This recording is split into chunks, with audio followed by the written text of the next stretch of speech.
મારે પહેલાં તો ગોપાલભાઈને કહેવું છે કે ગોપાલભાઈ, આ જૂતું ફેંકવાની શરૂઆત કોને કરી હતી અને કોના ઈશારે કરી હતી એ આપણે બતાવવું જોઈએ. આપણી રાજકીય કારકિર્દી આ જૂતું ફેંકવાથી જ શરૂ થઈ છે. એટલે આવું આપણે જ કોઈને શીખવાડતા હોય છે ને પછી થતું હોય છે. આપણી કહેવત છે ને, આપણા ઘરના બાળકોની અંદર આપણે જે શીખવાડીએ ઘડતર થાય.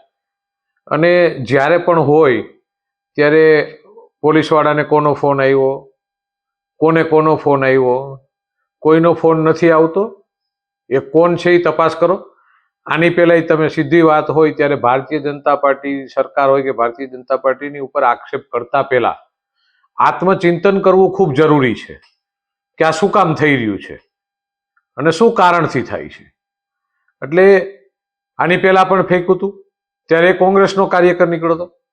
આને તપાસ કરો ને. કોઈ આક્ષેપ કરતા પહેલા નક્કર પગલાં લેવા જોઈએ. ભારતીય જનતા પાર્ટીના સંસ્કાર નથી આવા કે કોઈની ઉપર જૂતું ફેંકે.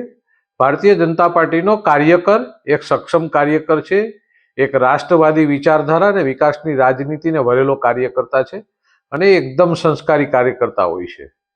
એ આવા કામો કરવાની ભારતીય જનતા પાર્ટીના કોઈના ઈશારે તો ઠીક છે, પણ ભારતીય જનતા પાર્ટીના કાર્યકરની અંદર વિચાર પણ ના આવે.